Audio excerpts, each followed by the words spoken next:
Hey everybody, if you're a restaurant or hotel business, you know how crucial it is to manage costs without sacrificing quality. That's where FoodBuy, the largest GPO in the industry, comes in. With FoodBuy, you gain access to exclusive pricing, unmatched buying power, and a vast network of trusted suppliers, all designed to help you save time and money. Whether you're running a high-end hotel or a bustling restaurant, FoodBuy is your one-stop partner to streamline purchasing and get the best deals. Want to see how they're changing the game? Visit foodbuy.com today and take your supply chain to the next level. That's foodbuy.com, making smarter purchasing easier than ever.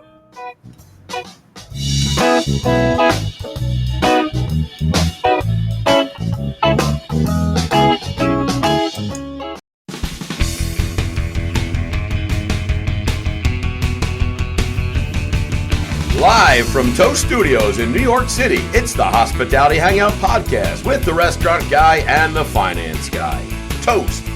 Toast empowers the restaurant community to delight guests, do what they love, and thrive. That's Toast. Jimmy, toasttab.com. We love Toast. I'm glad you gave the jingle, because without your jingle, I felt that was a little scripted. It was too scripted. But right? with the jingle, yeah, it's personal. Now it's authentic. You know, it's pos.toasttab.com.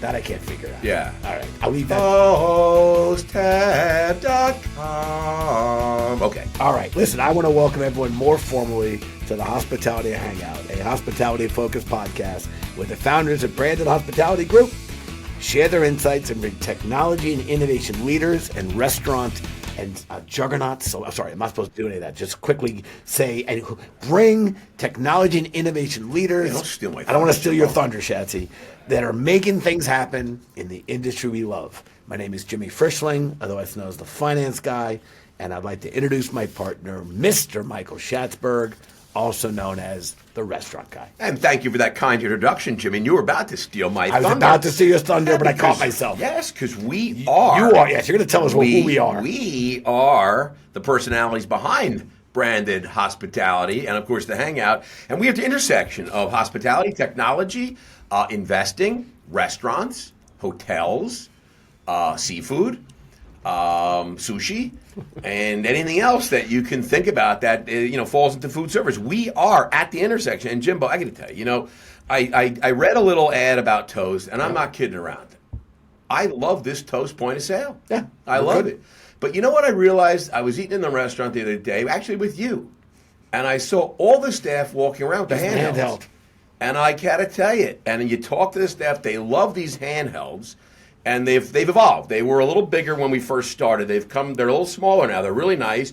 You can pay on those things. You can order on those things. And what I think is so great that I think a lot of people don't recognize that those handhelds, when you're paying, that's compliant. That's a compliant transaction. PCI compliant. Yeah, I don't want to get technical here, yeah. But putting your credit card in the check presenter, yes, and going away, when that fake leather, that faux leather check disappear, you let the operator is setting them up for chargeback. Not compliant. Not compliant. Handheld at the table. Handheld, tap and go, baby. That's for So I got to tell you something. If you're not using Toast, you should have your head examined at an opera. Let me tell you something right now, okay? I said it, Jimmy. I said it. And the last thing about Toast, and then we'll jump into the show, is honestly, Jimmy, you know what I say? Toast is the Apple of point of sale, right? I said it, Jimmy. You said it. Okay? I said it. Let's go, because we got a great show, Jimmy. Yes, we do. Really excited. This is going to be a super good time. We are excited on this episode. Joining us today is our friend, Mr. Michael Ungaro, the principal and owner of San Pedro Fish Market, but wait for it, and the creator and star of the hit series Kings of Fish.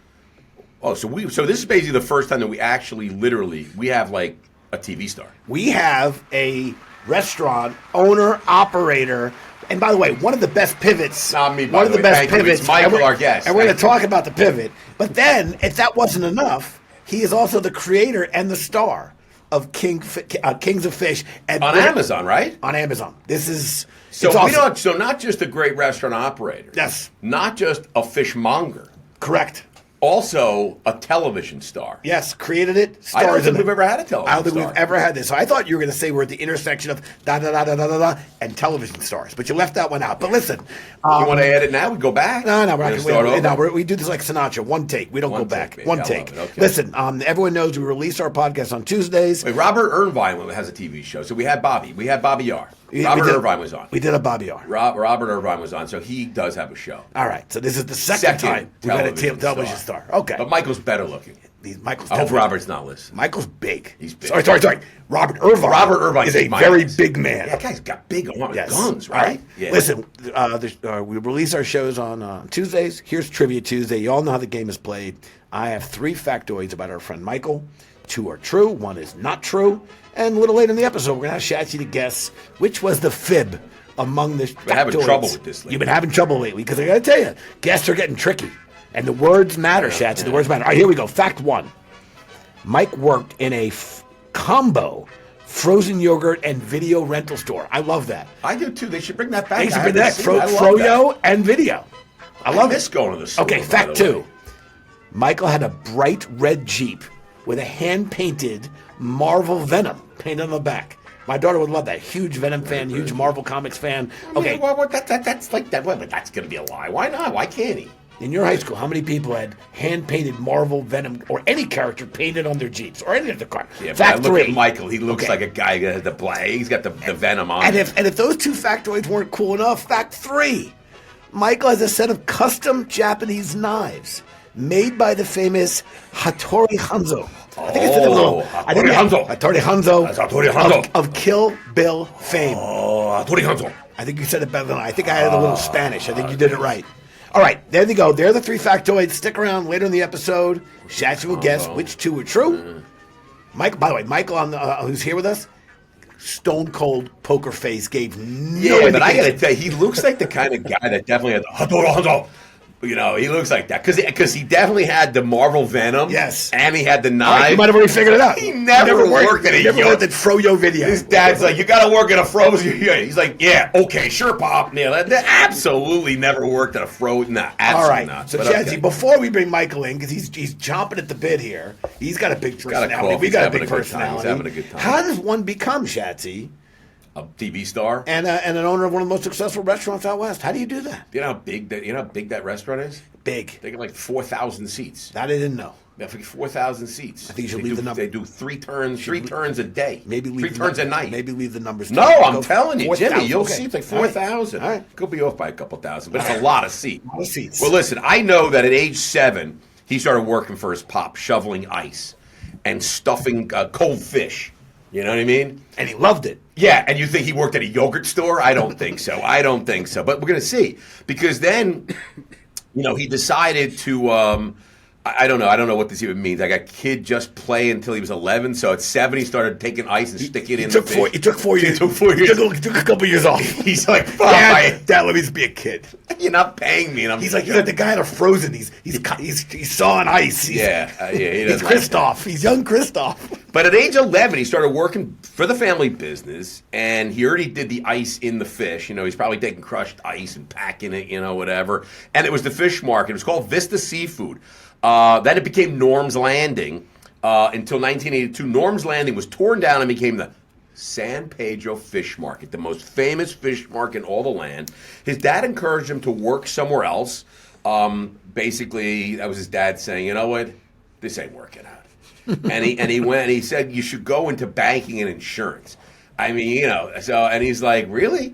And he's like, Dad, I don't want to be a banker. I love fish. I love fish. I like big fish, little fish. I like ice. So, but his dad's like, no, because you know what? You got to be an insurance guy, a finance guy. But he hated it. Why are you talking down to the finance guy? No, I'm not. I'm not. Finance, insurance. It's a nice living. It's a nice profession. It's a good thing. It's honorable. But he did it. Right. He did it because his dad asked him to do it, but he hated it. And you know what he did, Jimmy? He went back to the family business, okay? He became the CEO within a matter of days. Literally days. His dad recognized, what was I thinking? Putting you in insurance and finance. You're a fish guy. And then he's the fish guy. He's doing all this fish stuff. And then he has the aha moment. He's like, you know what? I like this. I like insurance. I like banking. But you know what I like more? I like being a TV star. And he comes up with this great show on Amazon, King of Fish. It's the #1 rated show on Amazon right now. Ladies and gentlemen, here he is.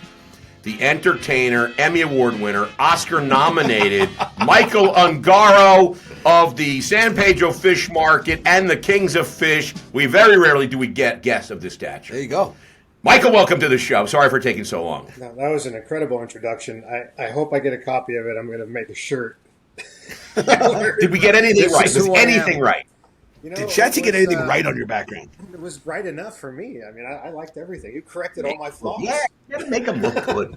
Feel good. He's feeling good. Now he's happy. Yeah, I mean, you can see, like, shined it up, but there's actually a glow from the... I'm telling you, all I know is it looks like you got hair growing right now. That's how happy he is. His hair growing right now. It's great to have you, man. I can't wait to dig into this because... Yeah, no, I've been following you, following you, and then we got introduced, and I was trying to think how. I think it was from our mutual friend, Stephen Runner, right? Yeah, and he's like, you got to meet this guy, and I'm so glad that we did, and digging in, it was like it's just such an honor to have you on the show. So let's dig into it, Jimmy, because we only got like 45 minutes, and we got to get a lot. Hey, Mike's got a lot. Michael's got a lot to do. Yeah. Listen, we certainly did in our intro, but your show, Kings of Fish, streaming now on Amazon Prime. Season 2 is already in the works. You've taken this fascinating approach of viewing your business more as a media brand than as a restaurant. And what's incredible is how you brought the teams from Below Deck, from Iron Chef, and you started with these 5-minute shorts before realizing you had something bigger. So how did this transform? How did this transition from restaurant owner to streaming star come about? And how has it changed your approach to the business? Yeah, that's great. So one correction. Great question, Judy. My dad was, please don't work here like I did and do something else. So it was like really pushing me, be the one that goes to college, be the one that does something else with your life. And I did, and it sucked. Like, I really hated the banking. I really hated the insurance. It's just, I couldn't see a future in it. And technology was coming out, right? So here I am at State Farm Insurance. I've got this claim negotiator job. It's probably like the worst job in the world. Is there. Right. And a lot of good friends watching people drop dead from stress, and then seeing tablets come out. Like, this is the late 90s. But did you sell them insurance before they dropped dead? That's the key. That's the key. You got to get them to sign. Sign before you drop dead. You look terrible. You better sign. So, as technology's coming out, this whole level that I would have gotten promoted up to disappeared. So I'm like, I guess I'm going to need to go back to work for the family. And my dad's like, what are you talking about? We paid, you went to college, you got this banking, you got this. Sure, why are you coming back? And I go, there's no future. I want to get married and buy a house. I can't do it. My son sells insurance. He was so proud. Yeah, it's like there was no future. So I continued to study even as I went back to work for the family. And one of the things I started to study was business philosophy, and we did a lot of work with storytelling. And I didn't really understand the value of storytelling and realized we don't ever tell our story. We had this 60-plus years stories that I heard from my family all the time. We started with gambling, and then we did this, and this happened, and we moved into that, and we threw this at the wall, and it stuck, and then we got evicted, and we're in a parking lot, we're doing again now. All these things were happening. Nobody knew what they were, except the people that have been with us for a really, really, really long time. So I started thinking, why don't we tell these stories? And we started testing it out by producing, and I think we brought in some guys that did TV, different crew than we're using now, and had them do a history video of us. And the reason we were doing it was they were going to redevelop the waterfront. We were going to get evicted. No one knew our story. And I go, well, let's make it. So we created this like 3-4 minute commercial, and we were able to show it to the city. They put us like on their agenda. So we actually had time to show the city. Like, we had no idea that you did all this for the schools and the community and this many jobs, and how many people worked for you, went into government or went into law enforcement or went into teaching or nursing or whatever. And it's like, yeah, we're really making a big difference. And we're bringing in 2 million people a year. At the time, it was like 1.2 million. It's like nobody brings in that many people that isn't subsidized on the entire West Coast except for SeaWorld. So I realized there's a lot of value in telling the story. You don't have to be arrogant about it, but if you're speaking it in a way that it benefits the listener so they can connect why they care, and eventually that evolved into Kings of Fish. That's how it happened. I love it, man. That's a great story, by the way. So you are the SeaWorld of restaurants. Yeah, you could say that. They aren't serve Seafood whale. restaurant. It's funny. We pitched an idea a few years back, fishy business. And it wasn't the same idea, but it was about the Fulton Fish Market and how all the restaurants in the city get their seafood and how they all compete to get the seafood and the best seafood. And then it was, we pitched it. But you seem to be able to make it happen. So I know it's a little different story, but it was fishy business. It was really cool. But that's really awesome. I got to tell you, fascinated by the family history. Your grandfather literally, this guy was like a fishmonger, right? Yes and no. My grandfather was a bookie. And he had. But that's like a fishmonger. He was. He moved in. My mom's family moved in from the Midwest next door. They hadn't been there very long. Didn't know what was going on. Right. My mom and dad met because their windows faced each other. My grandfather goes over to my dad's dad. Goes to my mom's house, knocks on the door, hands my grandmother on my mom's mom. Hide this somewhere, go and then go hide yourself. Just wads of cash. Like, what's going on? She didn't open it. I don't know what was in it. But he went. Okay. It's been years. I think we're past that. Isn't that a scene of The Godfather? Store these. Right? Don't look inside. Yeah, 100%. Yeah. What I found out was he did actually go to jail at some point when my dad was really young, and realized it was better to have relationships to avoid that in the future. And I think that changed his strategy, and it eventually led to us like having the business we had. But he opened the original location, Vista Seafood, 200 square foot, to my dad and his best friend. Listen, I'll pay for you to go to school, or you can work. Which one do you want? Like, we hate work. We hate school. So all the friends after high school went to this fish market down the street, and they worked in this little fish market. And eventually, one of those people, who's my uncle, was very driven. Tommy, he's in the series if you watch it. And then career day, I was told, this is actually I think this was maybe right around the time my dad passed away, because my dad passed away like 25 years ago. I was talking to one of those guys that worked there. He goes, when we had career day at high school, they asked Tommy what he wanted to do, and he said, I want to have the biggest fish market in town. So he turned that 200 square foot stainless steel ice chests into what became St. Peter Fish Market years later. Just the drive and ambition. People love fish. They love fish. Yeah. Listen. Not everyone, but our customers do. Because somebody, I think it was the Fishermen's Association really sold everybody that fish is healthy for you.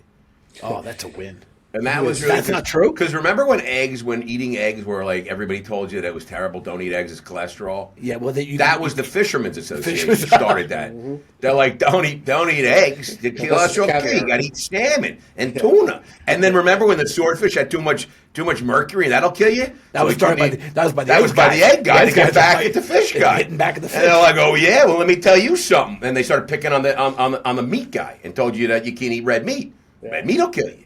It all just keeps on going around. Now you got to eat as much red meat as you can.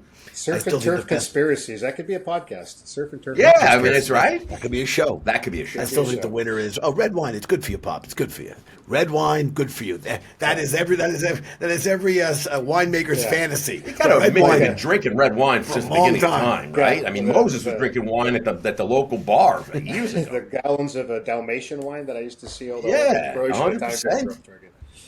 You got that right. Hey, I have a question. Fulton Fish Market. That's where the tin building is now? That's right. The fish market now is Hunts Point. Right. But Fulton, that was the old. Yeah, that was it, man. And very similar to your story that you're telling. I love how they have the videos and everything, like where the elevators are downstairs. I was just there. Oh yeah, that was back in the day when we had our first seafood restaurant.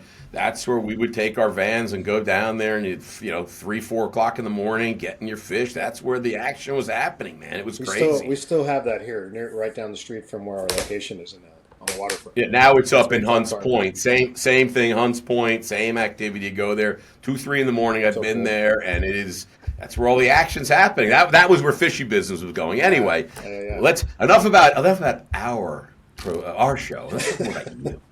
All right. So I want to talk about, as I teased it at the top of the show, one of the most incredible pivots, in the restaurant industry. You found out you're going to be evicted from your original location, and you had to figure out what to do with, again, you said you had 1.2 million, up to 2 million visitors. And most operators, they would have panicked, but you transformed an empty parking lot into a 900-seat operation. Told you it was like 4,000. You were close. You were off by 75 plus, over 75%. Rounding up. You rounded up 900, 4,000, but I knew you were close. 900-seat operation with mobile kitchens, running on a 90-day festival permit license for 2 years. And you're still going. Yeah. I mean, first of all, I love the hack. All right, we'll get a 90-day license, just keep renewing it. Now you're on track to do 16 million in that parking lot. How are you managing the transition, and what did it teach you about restaurant resilience? And they don't take credit cards. No credit cards. No, it's all Toast. It's all credit cards. That's why his aunt is still with the Michael. How many of these every day? You bring me one of these? All right. I hope no one's listening. I hope no one's listening. I'm kidding. I got to give a lot of credit to the team, right? So I'm one of the owners. I got 2 brothers, sister, and my uncle, and we've had a lot of people that have been with us a long time. And this redevelopment on the waterfront, which is called the West Harbor LA, and we're part of it. We're going to be in that project. We had been dancing around between the Port of Los Angeles and the developers, like, how do we stay open during this development? And we had an idea, and then it didn't work. We had another idea. So we were assuming at some point we might have to find a temporary spot. So we had been looking into it and reaching out to places that do like FEMA trailers and specialty kitchens that could just be temporary, just in case. Right. But we didn't know the space for sure. We didn't know how it was going to work out. So it comes down to it, and they're like, listen, we know this has been going on for 10, 11, 12 years, but now it's, the timeline's here. You got to get out of the buildings. So expect to be out by March 3rd. So that's 2 years ago, right? Just coming up Monday, it'll be 2 years. Sure. So we're like, what do we do? And so there was an empty parking lot because all the other buildings are gone. They'd all been torn down. It was just us at this point. And so we go, there's this empty parking lot that it doesn't look like you're doing anything with it. It's about 25,000 square feet by our estimate. If we can roll in some temporary, like FEMA type trailer kitchens, some bathrooms, there's no water, there's no electricity, there's no plumbing, there's nothing there. It's a parking lot. So we're trying to figure out a whole bunch of porta johns. Yeah, so we needed those. Fencing. We had to figure out how to build a bar out of containers. We had to figure out how we're going to do cold storage and dry storage. And my family is, when you give them a task like that, they figure shit out. I was like, I'm going to stay out of the way, but I know you guys can do it. And in 60 days, we reopened. We tested it in a local brewery while we were kind of putting it all together, but literally by Cinco de Mayo, so March 3rd to May 5th, we were open, and we had a run rate of about $16 million. So we went from 3,000 seats in the main locations we left down to 900. Oh, so getting close. He was close. Oh, I knew there was something about 4,000. I was close. You were close. We'll probably have 4,000. Bringing that in. That's the goal. See? I knew there was something big there. I got to tell you, it's really an amazing story. It really is super cool. And but I think there's some things that make you guys really, really unique. I mean, you let your customers pick their own fish. Yeah, so that was a challenge, which is kind of wacky. When you in the original locations, the way they evolved, even with 3,000 seats, what had happened was we had become more of a tourist attraction from all the marketing that I was putting together. So when I came back to that's what I did. I'm like, we're not doing any marketing. Let's do marketing. Let's storytell. And so what started happening is we started to be able to track where our customers were coming from. And we had a 100-mile radius before it dropped off. In every zip code, we had this concentration of people that was crazy. So you had 50,000 people coming down in a week. Our 3,000 seats are filled up by noon, and the line to get in after you already drove an hour to two to park a mile away, to walk in your strollers and your walker and your wheelchair, right. You had to wait in line an hour and a 200-yard long line to get in the building. So people were coming in, fish, and then they're like, "Which fish do I want? They couldn't figure it out because we didn't really have a plan. We never designed it to be this way. So customers are just coming in, follow the person in front of me, and get in the first line they saw. Yes, and they're picking their own fish, how they want to cook it. Yes. People are waiting 3 hours. If you got in the right line, you might have said, I thought this is where I get my fish, but I just followed the crowd. No, you just started. You pick off the menu, get a tray, and go sit down. So the advanced customer knew, okay, when we get in, you're going to go get a table. You're going to go wait for beer. You go to the margarita line. You go to live crabs. You go to fish. You go to the burger line. And we'll converge back in the table, and we did all picnic-style tables. So you get part of the average you gotta know party what size you're was doing. 10. Yeah, and so that's what happened. Now we got to go to a parking lot. How are we going to do fish market in a parking lot? Where the scale's going to go? Where's everything going to drain? We couldn't. There was no way to do it, and it was only 60 days. So this is where my nephew said, I always wanted to run IT, Henry Jr., So he goes, there's a company, and he had been going to the food shows and looking at technology for a while. Here's where the tech comes in. Here's where the tech comes in. Bring in Toast. It'll work with me and you. Integrate in with Restaurant 365, and then blah, blah, blah. So, okay, I don't know what you're talking about or what any of that means. But what happened was the customer just needs to sit down, scan the QR code, and instead of getting in line at all these places, we'll run the food to them until we figure out a different way to do it. So now instead of being there for 4 hours because of all the line waiting and not being able to get as many beers because the beer line was an hour long.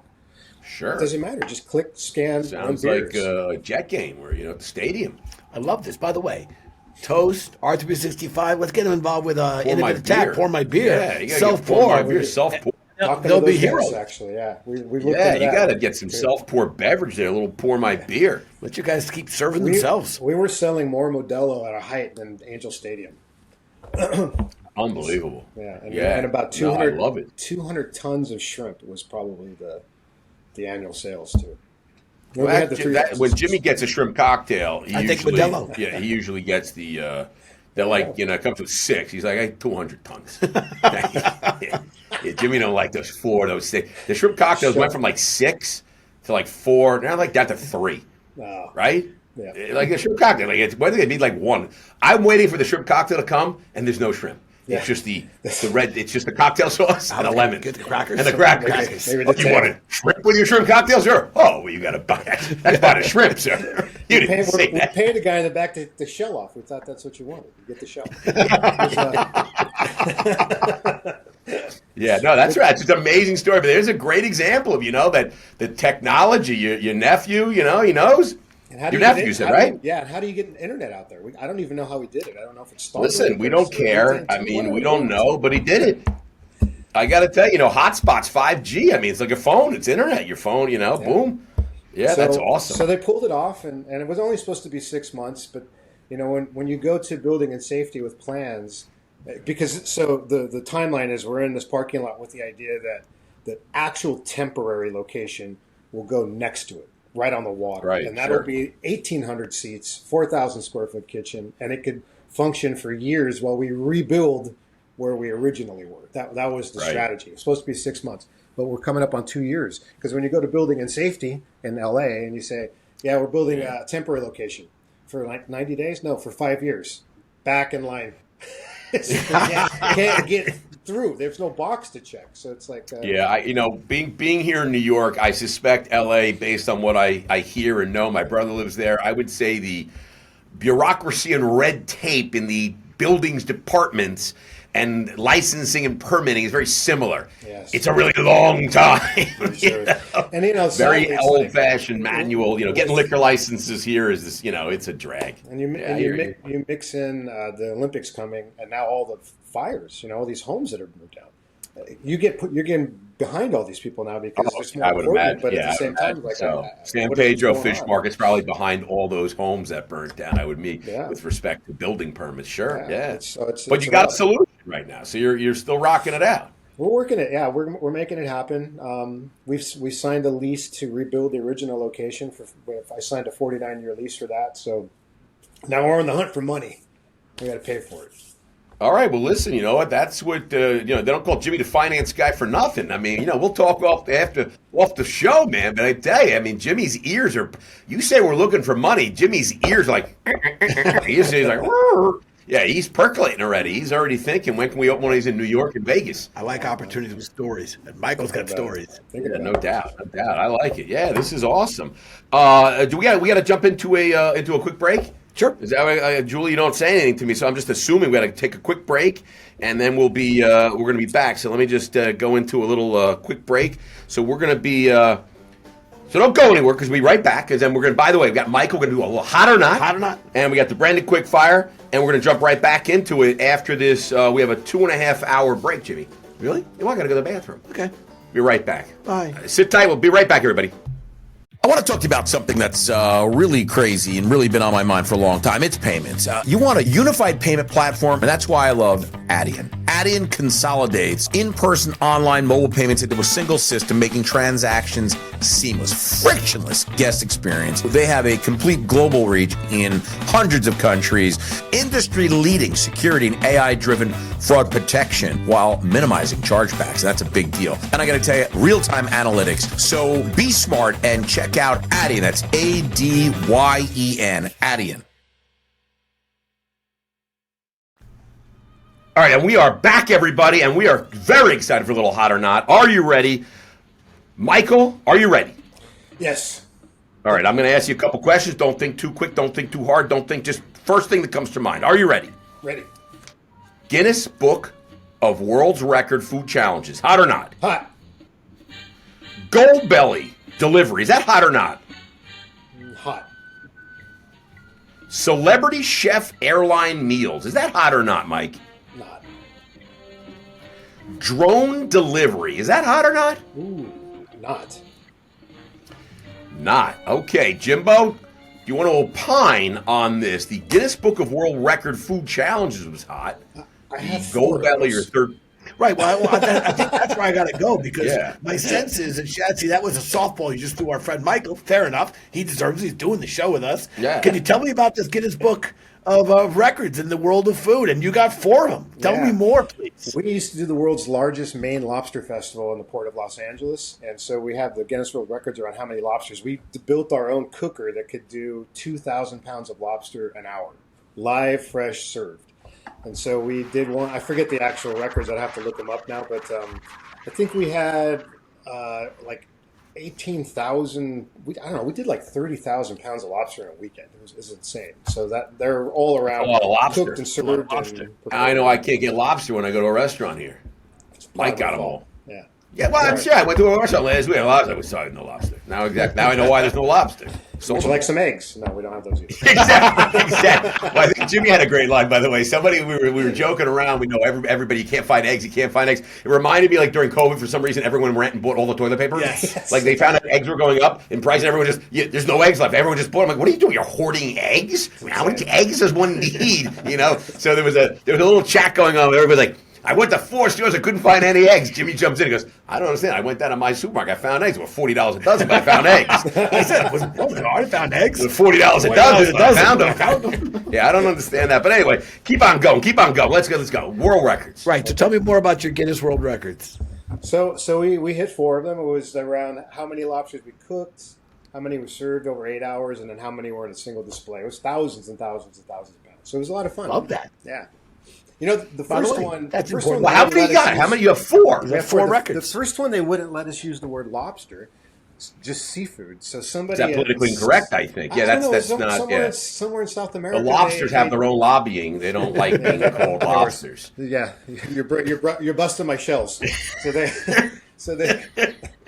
Don't call me a lobster. Somebody in South America beat us with sardines. I'm like, come on. So we went back. Sardines have those omega-3s, very healthy. It was fine, but they were barbecue. Again, that's the Sardine Association. So we went it's all about the association. We waited a few years and went back and said, you got to give us another chance. This is ridiculous. And so we'll do lobster. We'll do 3 in a day. And we set them all. And they sent an objectificator out to monitor you. And all. There's a whole thing. And it was fun. That's actually how we started doing the show, because somebody heard we were doing this and wanted to film it and created a sizzle reel called Fishmongers and shopped it all over Hollywood. And it was right at the time when another show that was really similar. I pitched Fishy Business. I think they took it and went and shopped it all over. That was my idea. I have the whole treatment, and they're the fishmongers all over Hollywood. Oh, you got to tell you something, man. But nobody bought it. It's not you. Someone was shopping fishmongers like you, Michael. Like, we have an idea. And they just, okay. Anyway, that's good. So what do you get when you win a Guinness World Record? They give you something? Do you get a book? Do you get like the book? Because I used to keep that in the bathroom when I was young. I always had the Guinness Book of World Records. So much more information. They give you like a poster, but you have to buy the book. I don't think they gave us the book. They don't just give it. Do they even still make the book? Do they have the book? I mean, that was a big deal. Every year you'd get the Guinness Book of World Records, and you'd see the guy with the really long fingernails. Yep. the tallest guy. guy. That's right. It was a lot of fun. I remember, like when I was young, it was a big deal getting the Guinness. Right. It was great fun. That's right. All right, but that's also Jimmy. You want to opine on anything else, or you're good with the Guinness? I want to go which came first. So we're going right to which came first. Yes, please. All right, here we go. We're going right to which came first. Mike, are you ready for a little which came first? Which came first? All right, here we go. Which came first? The lobster roll or the fish taco? Jimmy, you do have the answers. You're playing. No, I'm playing. All right, what do you got? Lobster roll. Jimmy, care to opine? I'm going fish tacos. Fish taco. It's the lobster roll. Perry's Restaurant, Milford, Connecticut, 1929, Mike. The fish taco was 1950s in Baja, California, by the way. So lobster roll been around a long time. Milford, Connecticut. I never would have guessed that. I would have thought like Long Island somewhere, no? Or Massachusetts, something like that. Anyway. All right, which came first, Mike? Here we go. The first commercial fishing license or the world's first aquarium? What came first? Aquarium. I'm agreeing with that. I'm going aquarium. Oh, you're going with him on that one. Ding, ding. You are both right. The first aquarium is in 1853 in London. They love aquariums in London. They've always loved aquariums. But first you had to have the aquarium to then bring in the regulators. Yeah, regulators before they do it. Be like, you can't do that without paying us. Now we're going to regulate you. You're allowed. Yeah. The first commercial fishing license was actually in California in 1872 at Vista Fish Market. It was the first the commercial license. Which came first? All right, which came first? Here we go. Frosted Flakes or Cheerios? Ooh. Wasn't that like in the Jerry Seinfeld movie? Didn't they talk about that or no? That was the Frosted. But Frosted Flakes or Cheerios? What came first? I think Cheerios. I'm going Cheerios too. Yeah. It's Cheerios. Stick with the first. In 1941 was Cheerios. Okay. Frosted Flakes 52. Still very old. I got to tell you. By the way, I have a box of 53. Still tastes fine. Yeah. Still, but the good thing about Frosted Flakes, they never go stale. Twinkies, Frosted Flakes inside, right? Yeah, never goes stale. I love it. Right in there. Yeah, I love it. All right, let's get into. We got to go right into the prices. The Price is Right. Are you ready? We're going right into the Price is Right. I gotta tee up this music better. I'm not teeing up better. All right, here we go. The Spice is Right. Mike, are you ready? A little Spice is Right. This is the San Pedro Fish edition, or the King of Fish edition. Okay, and we have movie star, Oscar winner, Emmy winner, soon to be Tony. By the way, they are putting the King of Fish is coming to Broadway. Coming to Broadway. What is that? The Great. What do they call it? White Way. The Great White Way. Yes. And Mike is actually starring in it. He sings also. There you go. It's going to be awesome. It's going to be a musical. His name is Red Snapper. Musical.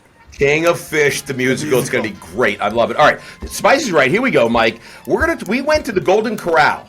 You know the Golden Corral. It's all you can eat, right? We went to the Golden Corral, and we wanted to check what was the price of the all-you-can-eat dinner buffet, which Jimmy is a regular. He's 4 times a week. 4 times a week there. Yes, don't look at his feltness. He eats right over there, though. He only eats fish when he goes. Okay.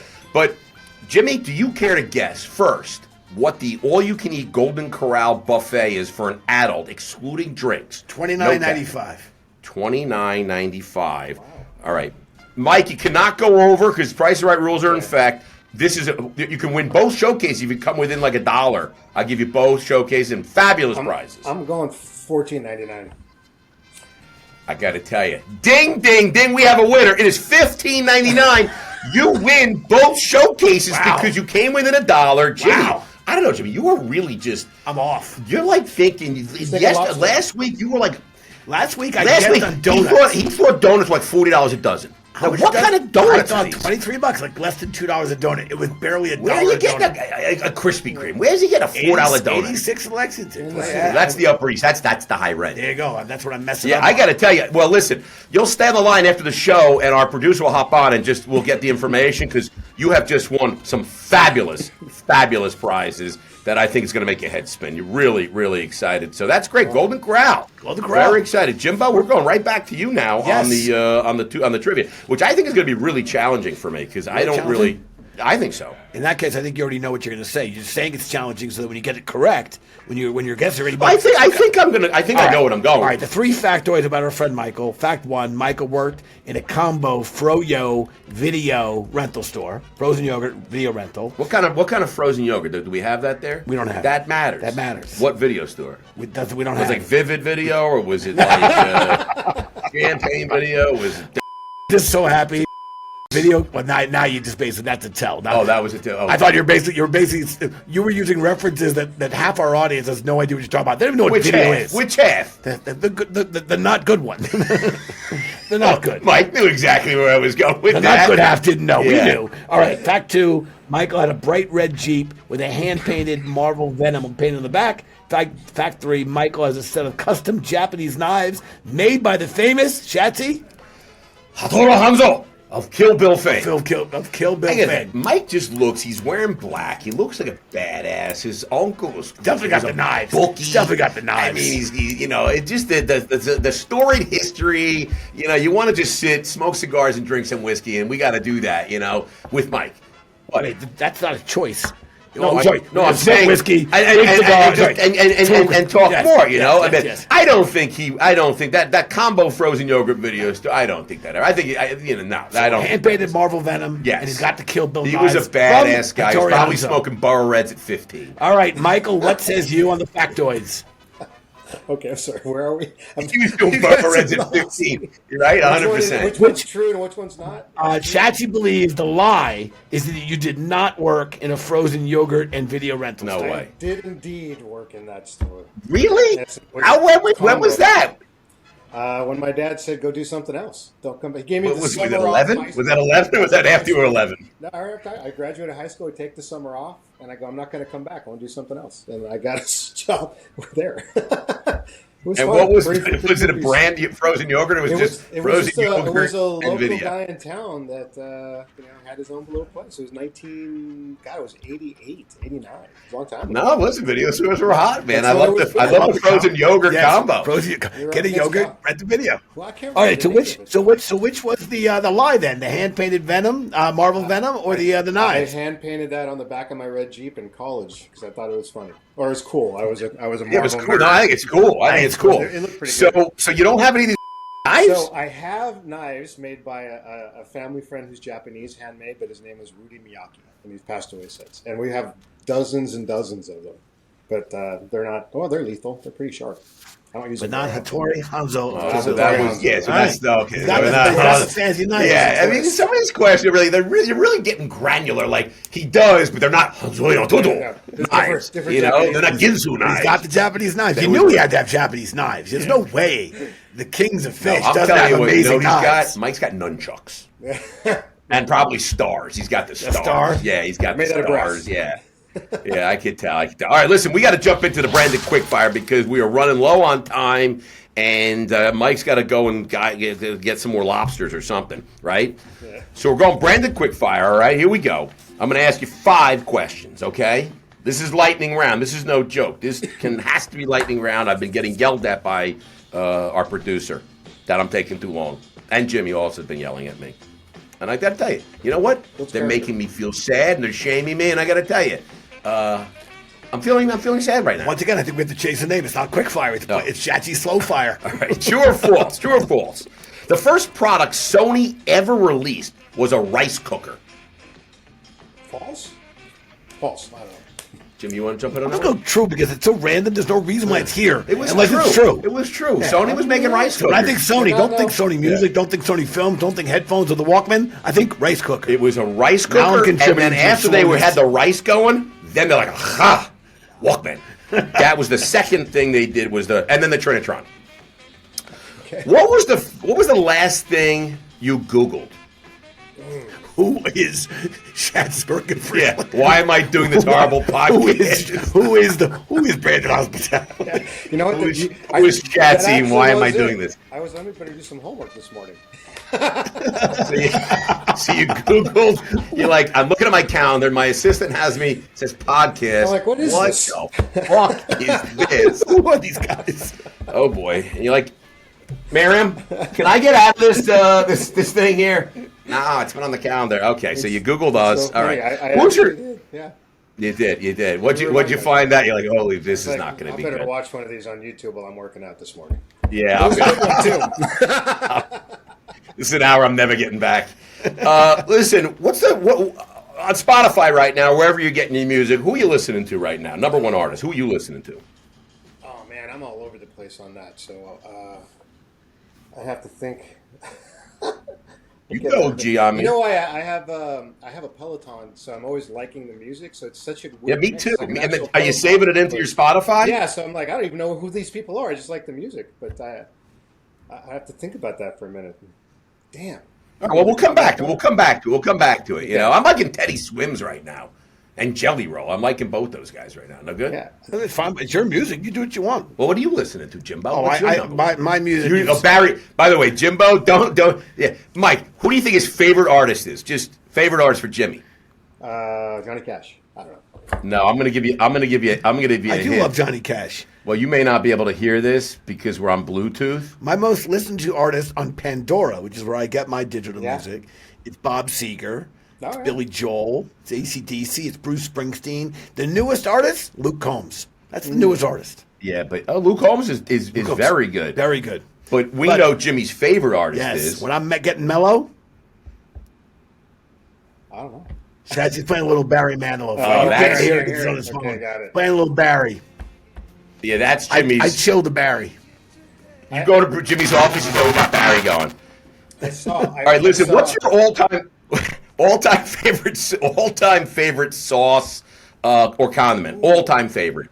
You know, when it comes to French fries, I like Thousand Island dressing or some variation on it without the pickle. Like Yeah, over why not, ketchup or man? ranch dressing. That's just my Yeah, go-to. ranch It's a- dressing and French fries is real good. Yeah, the Thousand Maybe a Island little though, bit of it adds a different. It's addictive, and then I feel like crap after. What did I eat all that Thousand Island dressing for? Oh, the Yeah, French I love fries, it. that's I love it. The key is to add cheese whiz to that with the ranch. That's the key. That's what makes it healthy. 100%. The cheese whiz knocks out the calories of the ranch. Okay. If you were to challenge, this is why it's not the quick fire. By the way, this is now we're understanding why it's not the quick fire. If you were to challenge Jimmy Rye to a game of Connect Four, which I love, one of my favorites, better odds of beating Connect Four, the big one at the bar, like the big one. You know, you're taking the things. And Yeah. Big one. But I like the big one. I like Connect Four. Yeah, me too. Me too. If I'm playing it, what was the Yeah, question? well, who you're you have gonna better odds of play. beating? Who could you Oh. beat? in Connect Basically, Four? whoever you pick a better odds of beating Oh. is the loser between Schatz and myself. Well, You're winning no matter what. You're saying which one of us should have a better Jimmy odds of wins beating. me, and I beat Schatz. That's There you go. Beat I Schatz. in the Oh, so we're doing a round robin? Yeah, round robin. So you and him, and then I. Okay, I got it. So He chose you. He's beating you. He has a better chance of beating you than me. He says I win, but then he beats you. yeah, I do sometimes. I just do Connect Two, and then I move on. Yes, it's that ADD. I'm like You move four, on. two. I win. I connected two. I connect two, and I drop that. They all fall down the bottom there. All right. Yeah, I do Connect Two. I was gonna say, I have an 8-year-old daughter, and while you wouldn't believe this, we go to bars, we go to big sports bars where they have the large Jenga and they have the Yeah. big Connect I love Four. the big We're Jenga. playing. I'm playing Connect Four, the I love large version Jenga right now. and the cornhole. Yes. And I love the big Jengas. I Big love Jenga Big is super Jenga. fun. Yeah. Listen, Michael, we appreciate you being on the podcast with us, and really what you're doing both on the restaurant side and in the great state of California, and now on Amazon Prime with Kings of Fish. Number It one is- show it on is- Amazon right now. Again, I googled Michael before the show, and I have to say I was just super impressed by just the diversity of his business and just the hustle, the grit, and you're doing great things and representing our industry just so well. So thank you for that. If anyone wants to get in touch with Michael directly, you can email the podcast team at podcast@brandedstrategic.com, and we'd be happy to make the connection for you. And what I'm going to do now is pass it back to my boy Shatsy to close us out. But Michael, sincere appreciation, and I look forward to us all hanging out. Yeah, when are you coming to New York, man? My daughter lives in the West Village. I'm planning to visit her soon. I'll reach out to you guys. There we go. Oh my goodness! Then we will have a blast. We'll go for dinner, one of our restaurants. We'll Let have us some be drinks, hospitable. Awesome. and we'll hear some more stories. I can't. You don't have to dine with us.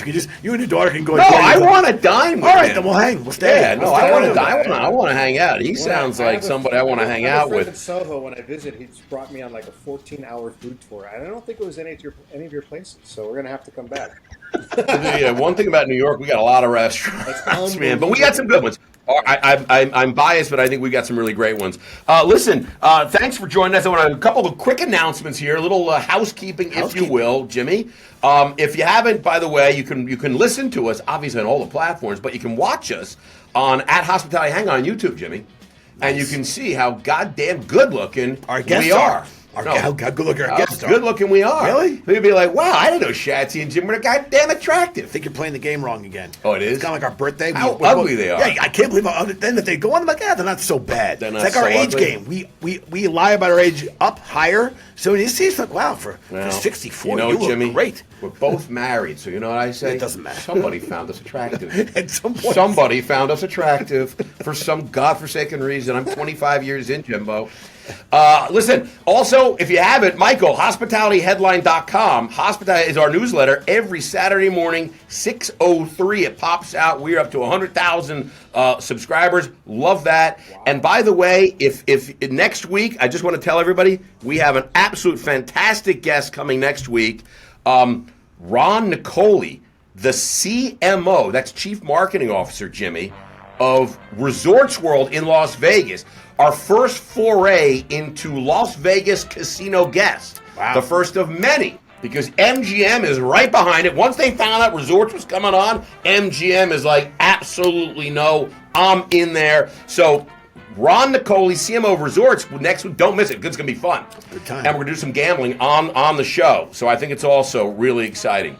So stay tuned, everybody. Thanks, Mike. Michael, thank you so much, man. Appreciate you. Cheers, everybody.